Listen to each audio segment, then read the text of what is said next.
News alerts. ప్రపంచంలోనే అతిపెద్ద multi lift irrigation project Kaleshwaram అని, ఈ ప్రాజెక్టుతో తెలంగాణను ధాన్యాగారంగా మార్చారని బీఆర్ఎస్ కార్యనిర్వాహక అధ్యక్షుడు కేటీఆర్ అన్నారు. పార్టీ ఎమ్మెల్యేలు, ఎమ్మెల్సీలతో కలిసి లోయర్ మానేరు డ్యాంను కేటీఆర్ పరిశీలించారు. అనంతరం ఆయన మీడియాతో మాట్లాడుతూ కాళేశ్వరం ప్రాజెక్టు విఫల ప్రాజెక్టుగా చూపే ప్రయత్నం కాంగ్రెస్ పార్టీ చేస్తోందని మండిపడ్డారు. గత 8 నెలలుగా కాంగ్రెస్ నుంచి నీరు లిఫ్ట్ చేయకుండా పంట పొలాలను ఎండగట్టారని ఆవేదన వ్యక్తం చేశారు. చేసే క్రమంలో భాగంగా రేవంత్ రెడ్డి గారి ప్రభుత్వం గత 8 నెలలుగా లక్షలాది మంది రైతుల జీవితాలతో చెలగాటమాడుతా ఉన్నది. సరిగ్గా ఇదే రోజు పోయిన సంవత్సరం ఎక్కడైతే ఈ రోజు మేము నిల్చొని ఉన్నామో లోవర్ మానేర్ డ్యామ్ లో 12 పైచిల్కు టీఎంసీలు ఆనాడు, అంటే సగానికి పైగా కెపాసిటీ ఆనాడు లోవర్ మానేర్ డ్యామ్ లో ఉండేది. సరిగ్గా ఇంకో 5 రోజుల తర్వాత పంపింగ్ అనేది టైం చేయడం వల్ల ఎల్ఎండి 24 టీఎంసీలు కూడా ఆనాడు మేము నింపి రైతుల గుండెల్లో ఒక భరోసా నింపగలిగినాం. కానీ ఈ సంవత్సరం ఇప్పుడే అధికారులతో మాట్లాడుతూ ఉంటే అధికారులు స్పష్టంగా చెప్తా ఉన్నారు, ఇప్పటికి 45% తక్కువ వర్షపాతం నమోదైంది ఈ సంవత్సరం. భవిష్యత్తులో సెప్టెంబర్ మాసం దాకా వర్షాలు కురిసే అవకాశం ఉన్నా దానికి గ్యారంటీ లేదు. కాబట్టి పంపింగ్ అనేది ఇంకా మేము నిర్ణయం తీసుకోలేదు అని అధికారులు చెప్తా ఉన్నారు. ఇవాళ అక్కడ లక్షల క్యూసెక్కుల నీళ్లు కిందికి పోతా ఉన్నాయి ప్రతిరోజు కిందికి గోదావరి నదిలో. మేము అందుకే మా పార్టీ యొక్క శాసనసభ్యులు, శాసన మండలి సభ్యుల ఒక బృందం ఈ రోజు అసెంబ్లీ సమావేశాలు ఉన్నప్పటికీ అందరం బయలుదేరి ఇక్కడికి వచ్చి ఇక్కడ ఎండిపోతున్న లోవర్ మానేర్ డ్యాము, దానిపైన ఉన్న మిడ్ మానేర్ డ్యాము, ఆ పైన ఉన్న ఎస్ఆర్ఎస్పీ, అదేవిధంగా ఫ్లడ్ ఫ్లో కెనాల్ మీద ఉన్న వేలాది మోటార్లు, ఇవన్నీ కూడా మరి చూడడానికి, అదేవిధంగా ప్రభుత్వాన్ని డిమాండ్ చేయడానికి రంగనాయక సాగర్ గాని, మల్లన్న సాగర్ గాని, కొండపోచమ్మ సాగర్ గాని, అన్నపూర్ణ రిజర్వాయర్ గాని వీటన్నిటినీ నింపినట్టయితే రైతుల్లో ఒక భరోసా నింపినట్టయితది. సాగునీటి విషయంలో ఒక పూర్తి స్థాయి స్పష్టత రైతులకు వస్తుందనే ఉద్దేశంతో మేము ఈ కాళేశ్వరం సిస్టంలోని రిజర్వాయర్లు, అదేవిధంగా పంప్ హౌజులు వాటి సందర్శనకు బయలుదేరి రాష్ట్ర ప్రభుత్వ దృష్టికి ముఖ్యంగా తీసుకుని ఒక్క విషయం రాదలిచినాం. రైతుల ఆందోళన చెందుతా ఉన్నారు.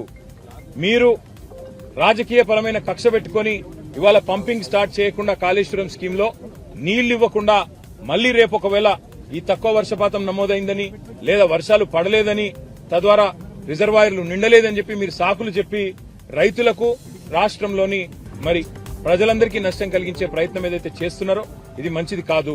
ఇవాళ కన్నెపల్లి దగ్గర బ్రహ్మాండంగా మీరు పంపు ఆన్ చేస్తే ఈ అన్ని రిజర్వాయర్లు కూడా పైన 90 టీఎంసీలలో ఈరోజు కేవలం అక్కడ 23-24 టీఎంసీలు ఉంది శ్రీరామ్ సాగర్ లో అని చెప్తున్నారు.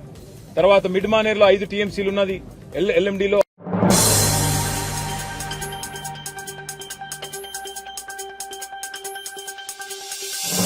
హైదరాబాద్ నగర అభివృద్ధికి ప్రభుత్వం తాజా బడ్జెట్ లో 10,000 కోట్లు కేటాయించడంపై జీహెచ్ఎంసీ మేయర్ గద్వాల్ విజయలక్ష్మి హర్షం వ్యక్తం చేశారు.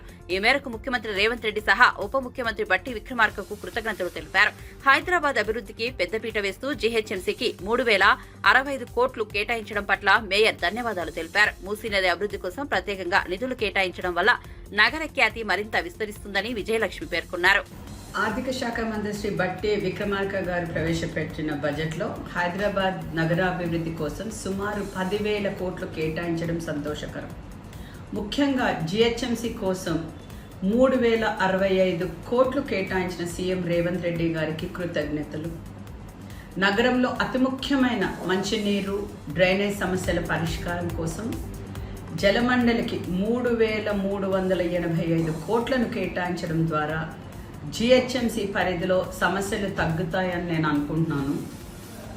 పెరుగుతున్న జనాభాకు అనుగుణంగా మౌలిక సదుపాయాల కల్పన మీద రాష్ట్ర ప్రభుత్వం ప్రత్యేక దృష్టి పెట్టడం సంతోషకరం.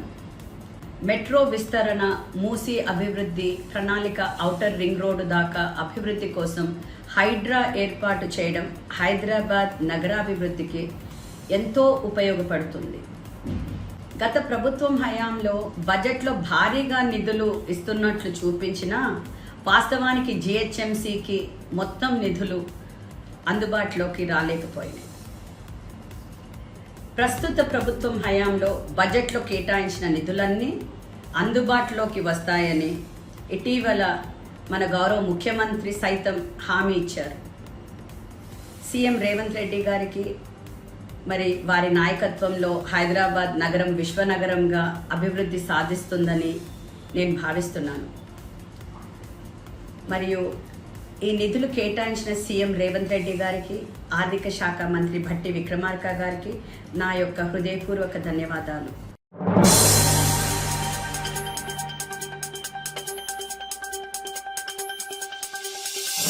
రాష్ట్ర బడ్జెట్ పై కాంగ్రెస్ వర్కింగ్ ప్రెసిడెంట్ మాజీ ఎమ్మెల్యే జగ్గారెడ్డి స్పందించారు. ఈ సందర్భంగా బడ్జెట్ పై కేసీఆర్ చేసిన వ్యాఖ్యలకు ఆయన స్ట్రాంగ్ కౌంటర్ ఇచ్చారు. బడ్జెట్ లో వ్యవసాయ రంగానికి పెద్దపీట వేశామని, వ్యవసాయానికి ఏకంగా 72,000 కోట్లు కేటాయించి కాంగ్రెస్ మరోసారి రైతు ప్రభుత్వమని నిరూపించుకుందని అన్నారు. ఊహల బడ్జెట్ కేసీఆర్ది, వాస్తవ బడ్జెట్ కాంగ్రెస్ అన్నారు. కేసీఆర్ ఆలోచన అప్పుల మీద అయితే CM Revanth, deputy CM Bhatti Vikramarka ఆలోచన రాష్ట్ర అభివృద్ధి అని కౌంటర్ ఇచ్చారు. బడ్జెట్ లో రాష్ట్ర రాజధాని హైదరాబాద్ కు కాంగ్రెస్ భారీగా నిధులు కేటాయించిందని, ప్రభుత్వం ప్రతిపాదించిన 10,000 కోట్లతో హైదరాబాద్ దశ మారుతుందని ఆశాభావం వ్యక్తం చేశారు. కాంగ్రెస్ ప్రభుత్వం రాష్ట్ర అభివృద్ధి లక్ష్యంగా పనిచేస్తుంటే కేసీఆర్ కి కుళ్ళు ఎందుకని ఆయన ఆగ్రహం వ్యక్తం చేశారు. 2024-25 ఆర్థిక సంవత్సరానికి సంబంధించి 2,91,059 కోట్లతో వార్షిక బడ్జెట్ ను డిప్యూటీ సీఎం భట్టి విక్రమార్క అసెంబ్లీలో ప్రవేశపెట్టిన విషయం తెలిసిందే. ఈ బడ్జెట్ పై తీవ్ర విమర్శలు చేయగా తాజాగా జగ్గారెడ్డి ఆయన విమర్శలకు కౌంటర్ ఇచ్చారు. ఈ 6 పథకాలు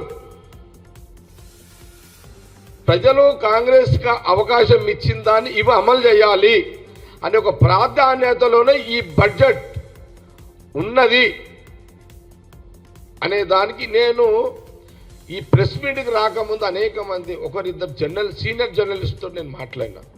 పేర్లు చెప్పడం భావ్యం కాదు, కానీ నేను అడిగిన ఒక సీనియర్ జర్నలిస్ట్ నేను అడిగిన ఏమడిగినానంటే, మీరు సీనియర్ జర్నలిస్టు, మీరు పార్టీలకు అతీతము, గత 10 ఏళ్ల బీఆర్ఎస్ బడ్జెట్కి ఇప్పుడున్న Congress party government CM Revanth Reddy Bhatti Vikramarka బడ్జెట్కి తేడా ఏంది అనంటే, ఆ సీనియర్ జర్నలిస్ట్ వారి పెద్ద అన్న మాట ఏంటంటే, నిజంగా చెప్పాలి అనంటే అది ఊహలకే పరిమితము, చేతికి అందుబాటులో లేని బడ్జెట్ గత 10 ఏళ్ళు కేసీఆర్ గవర్నమెంట్లో ఉండే. కానీ మీరు ఏదైతే సోనియా గాంధీ, రాహుల్ గాంధీ గారు ఏదైతే 6 పథకాలు, రైతు రుణమాఫీ, 500 గ్యాస్ సిలిండరు, కరెంటుకు సంబంధించిన 200 యూనిట్ల ఉచితమైనది, లేదా తర్వాత అంచెలంచెలుగా నెక్స్ట్ 2,500 మహాలక్ష్మి, ఇట్లా ఆ రోజు ఈ ఉచిత ఆర్టీసీ బస్సు ప్రయాణం మహిళలకు, ఇవన్నీ కూడా ఈ బడ్జెట్కు చేసుకునే విధంగా ఈ బడ్జెట్ కనబడ్డది. నాకు చాలా, నా అనుభవంలో గత 10 ఏళ్ల కంటే టోటల్గా బెస్ట్ బడ్జెట్ నాకు అనిపించింది అని ఒక సీనియర్ జర్నలిస్టు, నేను గాంధీభవన్ రాకముందు ఒక అరగంట మాట్లాడిన సందర్భాన్ని కూడా నేను.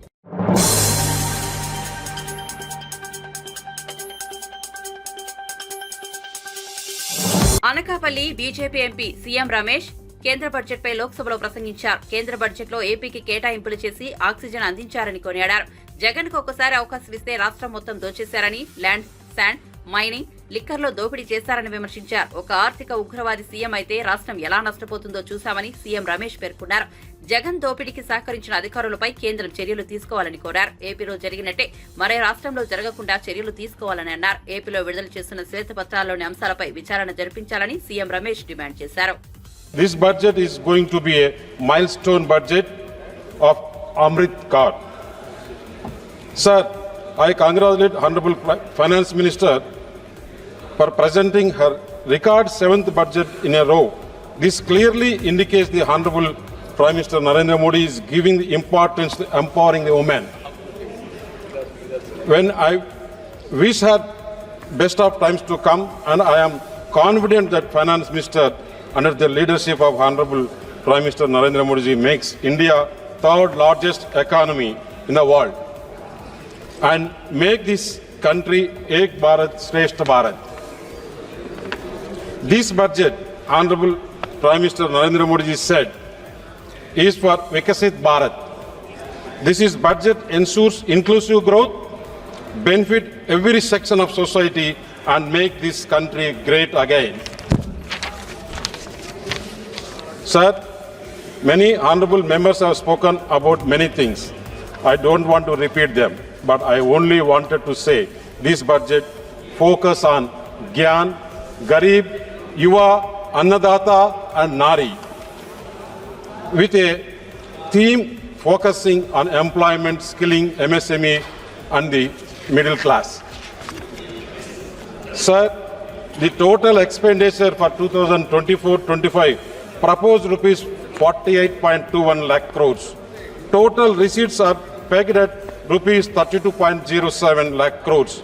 Tax receipts are 25.83 lakh crores with a fiscal deficit of 4.9%, and the inflation is moving to achieve 4%. And if you look at borrowing proposed, they are less than last year. I compliment the Honorable Finance Minister who said that the 2026-27 the fiscal deficit will be on declining path. The percentage of GDP, it means availability of more money and spending more development and welfare. This is the Modi guarantee. Sir, hence I wish to submit.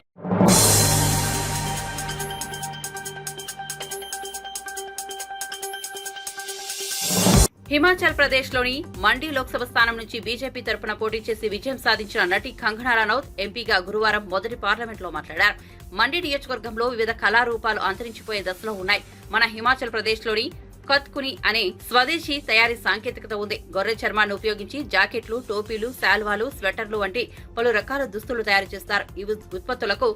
ఈ ఉత్పత్తులకు విదేశాల్లో చక్కటి గుర్తింపు ఉంది. వీటిని విలువైనవిగా పరిగణిస్తున్నారు. అయితే ఇప్పుడు ఆ ఉత్పత్తులు కనుమరుగవుతున్నాయి. వీటి తయారీని ప్రోత్సహించేందుకు ఎలాంటి చర్యలు తీసుకుంటున్నారో సభలో చర్చించాలని కంగనా అన్నారు. या स्वेटर्स बनाने के जो काम है जिनका बाहर के देशों में बहुत मूल्य मिलता है, लेकिन हमारे यहाँ पे पूरी तरह से जो है ये जो एक्सटिंक्ट हो रहे हैं उनको बढ़ावा देने के लिए क्या कदम लिए जा रहे हैं. और साथ ही मैं ये भी कहना चाहूँगी कि हमारे हिमाचल का जो संगीत है, खासकर जो स्पीति और किन्नौर या भरमौर के क्षेत्र में पाए जाने वाला जो ट्राइबल उनकी जो कपड़े हो गए, उसके साथ में जो उनके फोक फॉर्म्स है, आर्ट फॉर्म्स है, वो भी विलुप्त होती जा रही हैं. तो उनके विषय में क्या कदम उठाए जा रहे हैं. धन्यवाद. माननीय अध्यक्ष महोदय जी, मैं आपका मेरी तरफ से और मंडी की जनता की तरफ से हार्दिक अभिनंदन करती हूँ, आभार करती हूँ कि आपने आज पहली बार मुझे इस सभा में बोलने का, मंडी क्षेत्र के विषय में बोलने का मौका दिया. महोदय, हमारे मंडी क्षेत्र में ऐसी बहुत सारी कला शैलियाँ हैं जो विलुप्त हो रही हैं. हमारे हिमाचल प्रदेश में जो एक घर बनाने की कला शैली है जिसे काटकुनी कहा जाता है, वहाँ भेड़ और याक की ऊनों से जो है विभिन्न वस्त्र बनाए जाते हैं, जैसे कि जैकेट्स हो गए या टोपियाँ हो गई, शॉल या स्वेटर्स बनाने के जो काम है जिनका बाहर के देशों में बहुत मूल्य मिलता है, लेकिन हमारे यहाँ पे पूरी तरह से जो है ये जो एक्सटिंक्ट हो रहे हैं उनको बढ़ावा देने के लिए क्या कदम लिए जा रहे हैं. और साथ ही मैं ये भी कहना चाहूँगी कि हमारे हिमाचल का जो संगीत है, खासकर जो स्पीति और किन्नौर या भरमौर के क्षेत्र में पाए जाने वाला जो ट्राइबल उनकी जो कपड़े हो गए, उसके साथ में जो उनके फोक फॉर्म्स है, आर्ट फॉर्म्स है, वो भी विलुप्त होती जा रही हैं. तो उनके विषय में क्या कदम उठाए जा रहे हैं. धन्यवाद. माननीय अध्यक्ष महोदय जी, मैं आपका मेरी तरफ से और मंडी की जनता की तरफ से हार्दिक अभिनंदन करती हूँ, आभार करती हूँ कि आपने आज पहली बार मुझे इस सभा में बोलने का, मंडी क्षेत्र के विषय में बोलने का मौका दिया. महोदय, हमारे मंडी क्षेत्र में ऐसी बहुत सारी कला शैलियाँ हैं जो विलुप्त हो रही हैं. हमारे हिमाचल प्रदेश में जो एक घर बनाने की कला शैली है जिसे काटकुनी कहा जाता है, वहाँ भेड़ और याक की ऊनों से जो है विभिन्न वस्त्र बनाए जाते हैं, जैसे कि जैकेट्स हो गए या टोपियाँ हो गई, शॉल या स्वेटर्स बनाने के जो काम है जिनका बाहर के देशों में बहुत मूल्य मिलता है.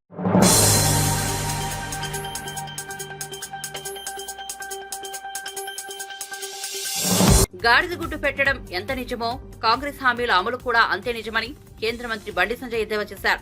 మల్లుబట్టి విక్రమార్క ప్రవేశపెట్టిన బడ్జెట్ పై కేంద్ర మంత్రి స్పందించారు. తెలంగాణ ఆర్థిక మంత్రి చదివింది బడ్జెటా, అప్పుల పత్రమా అన్నది అర్థం కావడం లేదన్నారు. ఆదాయం ఎలా సమకూర్చుకుంటున్నారో బడ్జెట్ లో చూపలేదని విమర్శించారు. ప్రభుత్వ భూములన్నింటినీ అమ్మాలని చూస్తున్నారని ఆరోపించారు. ఈ బడ్జెట్ ను చూస్తుంటే హామీల అమలు రాష్ట్ర ప్రభుత్వానికి చేతకాదని తెలుస్తోందన్నారు. కనీసం 6 గ్యారెంటీలకు ఈ బడ్జెట్ లో ప్రత్యేక నిధులు కేటాయించినటువంటి దాఖలాలు లేవు.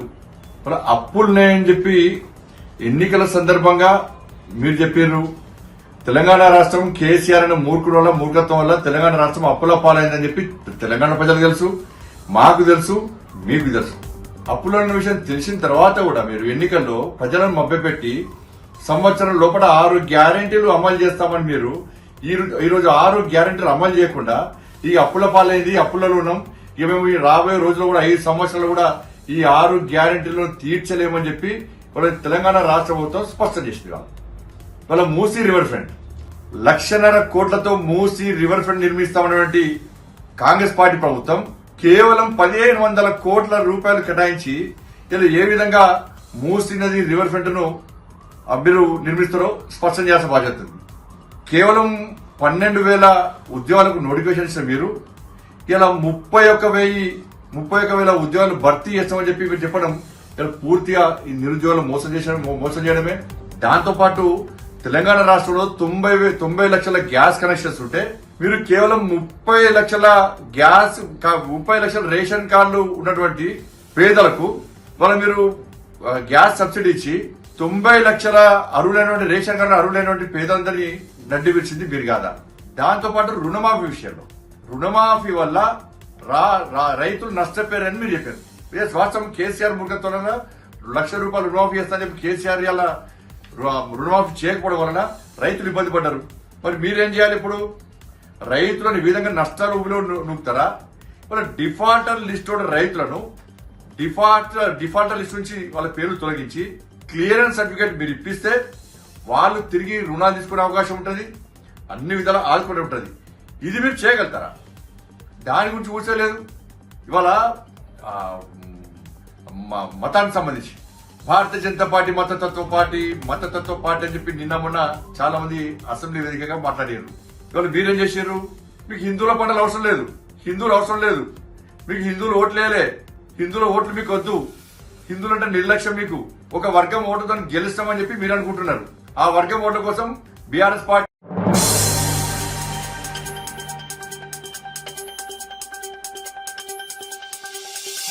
తెలంగాణ ప్రజలు పెట్టుకున్న నమ్మకాన్ని బీజేపీ ఎంపీలు వమ్ము చేశారని భువనగిరి లోక్సభ సభ్యుడు చామల కిరణ్ కుమార్ రెడ్డి అన్నారు. తెలంగాణ నుండి 2 కేంద్ర మంత్రి వర్గంలో ఉన్నప్పటికీ రాష్ట్రానికి న్యాయం జరగలేదన్నారు. విభజన చట్టం 2014లో ఉంటే అప్పటి నుండి లేని కేటాయింపులు ఈసారి బడ్జెట్లోనే ఎందుకు చేస్తారు అని ప్రశ్నించారు. ప్రధాని కూర్చి కాపాడుకునేందుకే బడ్జెట్లో నితీష్, చంద్రబాబు రాష్ట్రాలకు న్యాయం చేశారని అన్నారు. లోక్సభ ఎన్నికల్లో బీజేపీకి సహకరించిన బీఆర్ఎస్ నేతలు ఇప్పుడు కాంగ్రెస్ పై విమర్శలు చేస్తున్నారని మండిపడ్డారు. చిత్తశుద్ది ఉంటే బీజేపీ ఎంపీలు తెలంగాణకు జరిగిన అన్యాయంపై తక్షణమే పోరాటం చేయాలని డిమాండ్ చేశారు. Whereas my leader Rahul Gandhi ji, who has done the Bharat Jodo Yatra from Kanyakumari to Kashmir, wants to talk to reality, but they have disrupted that time. And they don't want people of this country know the facts. They want only what they want to say. In the last 2 sessions, I was watching them only appreciating themselves, only clapping for themselves, not for the people of this country. And especially in regard to budget, this budget is, for me, it looks like a political survival budget. Because अब की बार 400 नहीं हुआ, अब की बार 240 हुआ, तो this reflects to make to 273. This is a reflection of political survival in 18th Lok Sabha, because they want to talk only about 2 states, that is Andhra Pradesh and Bihar. Whereas this house, when I came in, I thought this is a temple of democracy and everybody will get an opportunity and every state will get an opportunity. But what I found later, this house and the leadership outside, that the other side, wants to survive themselves in the 18th Lok Sabha. That's why they want to compromise and they want to give more budget to Andhra Pradesh, and which we don't want to object also. It's their development. Every state needs development. We are also asking for every state. And Nirmala Sitharaman ji, Finance Minister, in her budget speech for 24-25 announced substantial funds for Andhra Pradesh, where Telangana was notably overlooked. At the beginning of her speech, she dedicated a section to the Andhra Pradesh Reorganization Act. Section highlights she said our government has made concerted efforts to fulfill the commitments in Andhra Pradesh Reorganization Act. Reorganizing the state's need for capital, we will facilitate special financial support through multilateral development agencies in current financial year with rupees 15,000 crores. Sir, this Reorganization Act, Andhra Pradesh Reorganization also includes Telangana, sir. Telangana is also part of it. She didn't even bother to talk about Telangana because we last 10 years, in last 10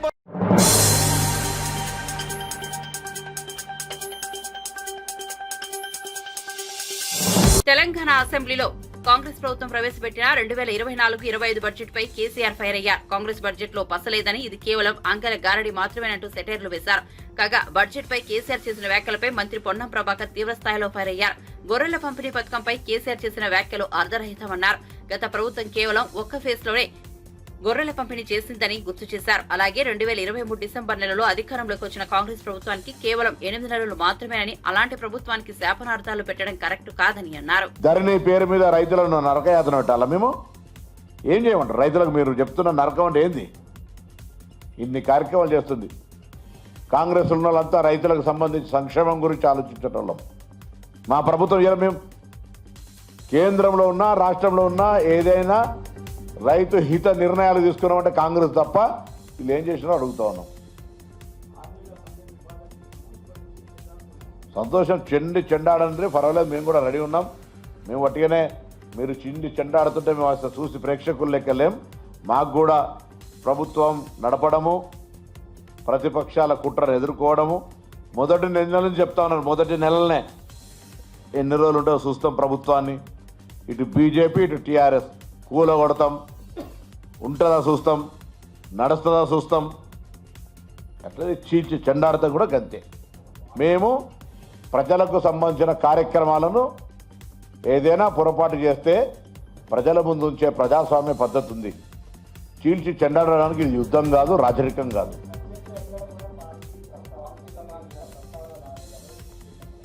అంటే budget రాసి కేసీఆర్ గారు approval తీసుకోవాల్సి ఉండేదని నాకు తెలియదు. Policy అంటే మీరు ఇన్ని సంవత్సరాలుగా బడ్జెట్ చూస్తూ ఉన్నారు. మేము హైదరాబాద్ డెవలప్మెంటు లేదా ఒక సమగ్రమైన ప్రణాళిక వరకు ఒక పాలసీ తీసుకున్నాం, లేదా డ్రగ్స్ నిరోధకానికి సంబంధించి ఒక పాలసీ తీసుకున్నాం, బలహీన వర్గాలకు సంబంధించి కూడా ఒక పాలసీ ఉంది, లేదా మా స్కీముల అమలుకు సంబంధించి ఉంది. ఎక్కడ స్కిల్ డెవలప్మెంట్కి సంబంధించి ఒక యూనివర్సిటీనే తీసుకొస్తా ఉన్నాం. ఉపాధి విద్యతో పాటు ఉపాధి కలగాలనేటువంటి ఒక విధానాన్ని అవలంబించే ప్రయత్నం చేస్తాను. ఈ రాష్ట్ర భవిష్యత్ ప్రయోజనాలకు అనుగుణంగా ప్రణాళిక చేసుకొని ముందుకు పోతాను. బట్ అది కేసీఆర్ అప్రూవ్డ్ కాదు కావచ్చు, ఆయనకు నచ్చకపోతుంది కావచ్చు. ప్రజాస్వామ్యంలో అట్లా ఆయన ప్రతిపక్ష నాయకుని అప్రూవ్ తీసుకొని చేయాల్సిన అవసరం లేదు. పాప ఆయన మర్చిపోయి అంటాడు. ప్రతిపక్షం అంటేనే ఒక దళితుడు సిఎల్పి నాయకుడు అయితే ఆయనకు సిఎల్పి హోదాకా కష్టపడ్డ మీరు ఇలా ఆయన బడ్జెట్ ప్రవేశపెట్టి చదువుతుంటే మీకు ఆ బడ్జెట్ మీద ఎట్లయినా చురుకని అనిపిస్తుండొచ్చు.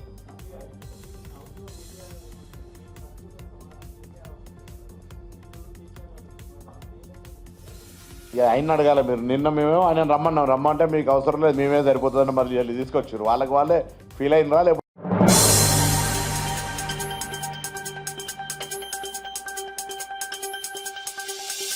డిఏఐ పేరుతో ట్రేడింగ్ కంపెనీ అంటూ పలువురు వద్ద యాప్ లో పెట్టుబడి పెట్టించిన మెహ్వాలో ఆర్పీలుగా విధులు నిర్వహిస్తున్న వాళ్ళు పలమనేరు చుట్టుపక్కల గ్రామాల్లోని దాదాపు 5,000 మంది దగ్గర ఆన్లైన్ యాప్ లో 15,000 రూపాయలు పెట్టుబడి పెట్టే రోజుకు 190 రూపాయలు వస్తుందని, నెల రోజుల తర్వాత మీరు పెట్టిన పెట్టుబడి మొత్తం తిరిగి వస్తుందని నమ్మించడంతో చాలా మంది అమాయక ప్రజలు వారి మాటలు నమ్మి బంగారం నగలను తాకట్టు పెట్టి ఆన్లైన్ యాప్ లో పెట్టుబడి పెట్టి మోసపోయారు. నెల రోజులు గడిచిన తర్వాత యాప్ ను పనిచేయకపోవడంతో బాధితులు పలమనేరు డీఎస్పీ రఘువీర్ విష్ణుకు ఆన్లైన్ యాప్ ద్వారా మోసపోయామని, ఆన్లైన్ యాప్ వారిపై చర్యలు తీసుకోవాలని కోరారు. బాధ్యులు ఎవరైతే ఉంటారో వాళ్ళందరి మీద చట్ట ప్రకారంగా మేము తీసుకోవాల్సిన చర్యలన్నీ తీసుకుంటాము. మీ అమౌంట్ ఎంతెంత ఇన్వెస్ట్ చేశారనేది మీరు డీటెయిల్స్ ఇస్తే మళ్ళీ మీ బ్యాంక్ అకౌంట్స్ అన్ని లెటర్స్ పెట్టి అది ఏ అకౌంట్కి వెళ్ళింది, అసలు మీరు ఫిజికల్ గా డబ్బు ఇచ్చారా లేకపోతే ఏం జరిగింది, ఇవన్నీ కూడా వెరిఫికేషన్ చేయాలి. చేసిన తర్వాత మనం ఏం చేయాలనేది అప్పుడు చేద్దాం. అంతే తప్ప ఈలోగా మీరు పొరపాటున ఎవరో పక్కింట ఒక 10 లక్షలు పెట్టారు, ఇంకోటి 2 లక్షలు పెట్టారు, దీంట్లో కొంతమంది ఎవరో అఫీషియల్స్ కూడా ఇన్వాల్వ్ అయి ఉన్నారు అంటే వాళ్ళు కూడా ఇన్వెస్ట్ చేశారని మీరే చెప్తున్నారు. వాళ్ళు ఎవరెవరైనా ఉండొచ్చు. మా బాధ అంతా కూడా పేదవాడు కూలీ చేసుకుని డబ్బులు సంపాదించుకొని ఆ ఉన్న డబ్బును కూడా ఇలాంటి వాళ్ళ మాటలు నమ్మి దాంట్లో పెట్టేస్తే, ఒక ఆయన చెప్పాడు ఇందాక వచ్చి ఆయనకున్న మోటార్ సైకిల్ కూడా ఎక్కడో కుదవ పెట్టి ఆ డబ్బులు అక్కడ ఇన్వెస్ట్ చేశానని చెప్తున్నాడు 42,000. ఇంకొక ఆవిడ డ్వాక్రా మహిళ కూడా ఏదో సుమారుగా ₹1,00,000 దాకా పెట్టానని చెప్తుంది, ఇంకొక ఆవిడ 70,000 పెట్టానని చెప్తుంది.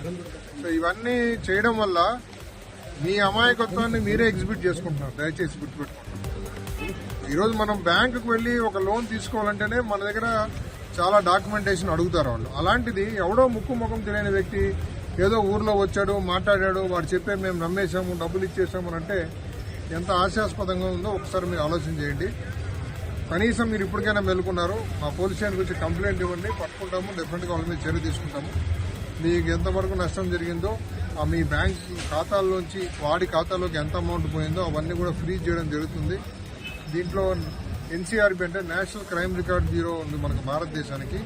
వాళ్ళు కూడా ఇలాంటి ప్రజలు మోసపోకూడదని చెప్పేసి ఒక టోల్ ఫ్రీ నంబర్ కూడా పెట్టారు, 1093. మీరు దానికి కూడా ఫోన్ చేసి చెప్పొచ్చు, అయ్యా మాకు ఇంత డబ్బు మేము ఇట్లా ఇన్వెస్ట్ చేసాము, ఇట్లా జరిగిందని చెప్తే మీకు ఒక దాని నుంచి ఒక రిజిస్టర్ అయినట్టుగా మీకు ఒక నంబరు మీ రిజిస్టర్డ్ మొబైల్కే వస్తుంది. అది పట్టుకొని కూడా మీరు బ్యాంకుకి వెళ్ళి చెప్పొచ్చు, ఇట్లా మేము ఇంత అమౌంట్ ఇన్వెస్ట్ చేశాము, ఇట్లా జరిగిందని కూడా చెప్పొచ్చు. దానికి పోలీస్ స్టేషన్కి వచ్చి కంప్లైంట్ ఇవ్వాలని ఇది కూడా ఏం లేదు. సో మీరు కంప్లైంట్ ఇస్తే మేము ఇన్వెస్టిగేషన్ చేస్తాం దీని గురించి. ఇంకా ఎవరన్నా తెలియని వాళ్ళు కూడా ఉంటే వాళ్ళందరికీ తెలియజెప్పండి. మీరు ఎట్లాగైతే ఇంట్రెస్ట్గా ఎట్లుంటుందంటే పరిస్థితి, నేను ₹1000 పెట్టాను, మా పక్కింటి వాళ్ళతో కూడా ₹1000 పెట్టిస్తే ఇంకా బాగుంటుంది, ఇద్దరు కలిసిపోవచ్చు.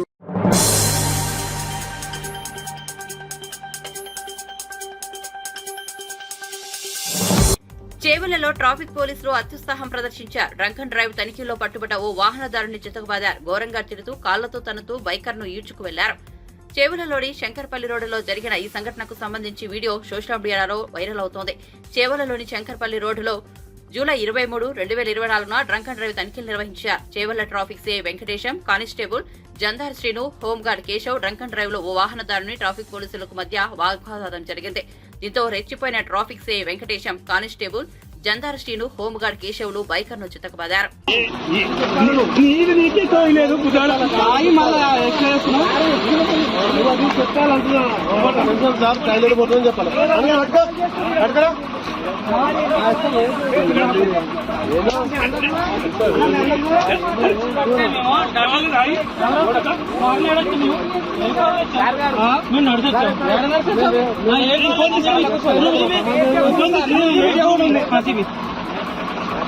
తాగి కూడా సరిలేదు ఉద్యోగాలు కొడుక అందరు తాగినారు కొడుకు అందరికీ ఎలా తప్పే మళ్ళీ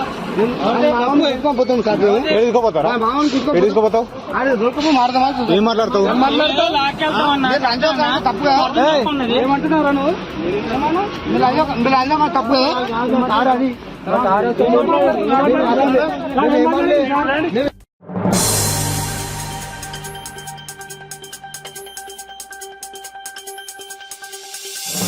జోగులాంబ గద్వాల జిల్లాలోని జూరాల జలాశయానికి వరద నీరు పోటెత్తింది. ఎగువన మహారాష్ట్రలో కురుస్తున్న భారీ వర్షాలకు జూరాల ప్రాజెక్టుకు వరద ప్రవాహం పెరగడంతో జలాశయం నుంచి 46 గేట్లు ఎత్తి దిగువకు నీటిని విడుదల చేశారు. నిండుకుండలా ఉన్న జూరాల జలాశయాన్ని చూసేందుకు సందర్శకులు అధిక సంఖ్యలో తరలి వస్తున్నారు.